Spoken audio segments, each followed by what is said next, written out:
والقرآن المجيد بل عجبوا أن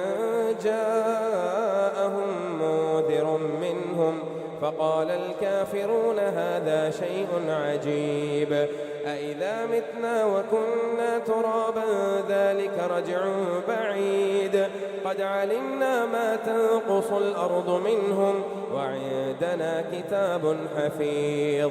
بل كذبوا بالحق لما جاءهم فهم في أمر مريج أفلم ينظروا إلى السماء فوقهم كيف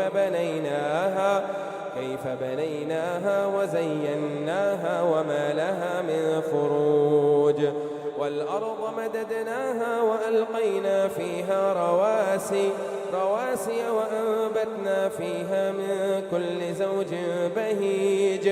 تبصرة وذكرى لكل عبد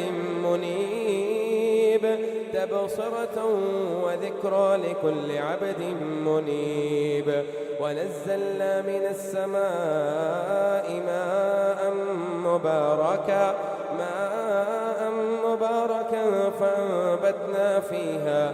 فأنبتنا به جنات وحب الحصيد والنخل باسقات لها طلع نزيد رزقا للعباد وأحيينا به بلدة ميتا كذلك الخروج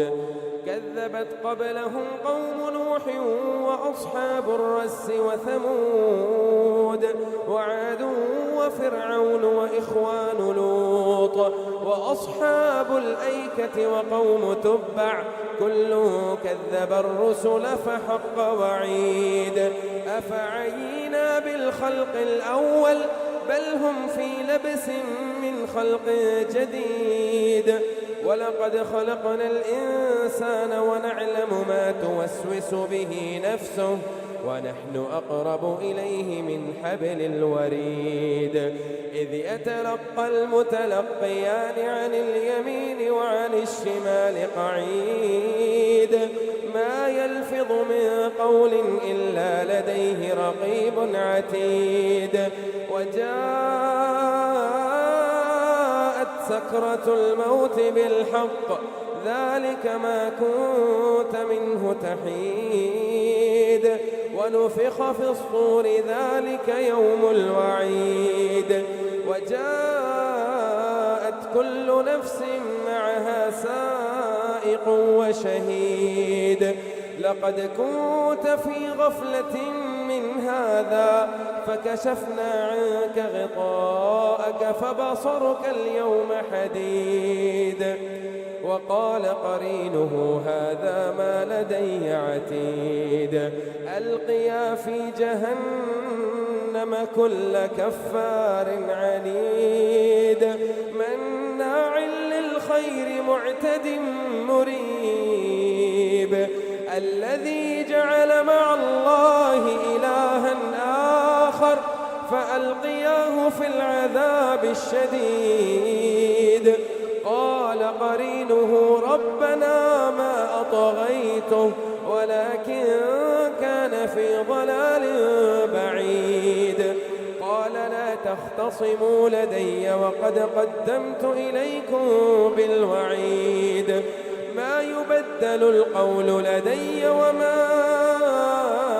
أنا بظلام للعبيد يوم نقول لجهنم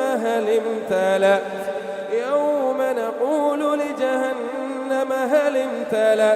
وتقول هل من مزيد وأزلفت الجنة للمتقين غير بعيد هذا ما توعدون لكل أواب حفيظ من خشي الرحمن بالغيب وجاء بقلب منيب ادخلوها بسلام ذلك يوم الخلود لهم ما يشاءون فيها ولدينا مزيد وكم أهلكنا قبلهم من قرن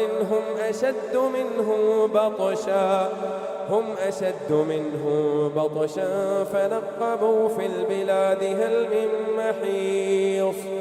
إن في ذلك لذكرى لمن كان له قلب أو ألقى السمع وهو شهيد ولقد خلقنا السماوات والأرض وما بينهما في 6 أيام وما مسنا من لغوب فاصبر على ما يقولون فسبح بحمد ربك قبل طلوع الشمس وقبل الغروب ومن الليل فسبحه وإدبار السجود واستمع يوم ينادي المناد من مكان قريب يوم يسمعون الصيحة بالحق ذلك يوم الخروج إنا نحن نحيي ونميت وإلينا المصير يوم تشقق الأرض عنهم سراعا ذلك حشر علينا يسير نحن أعلم بما يقولون وما أنت عليهم بجبار فذكر بالقرآن من يخاف وعيد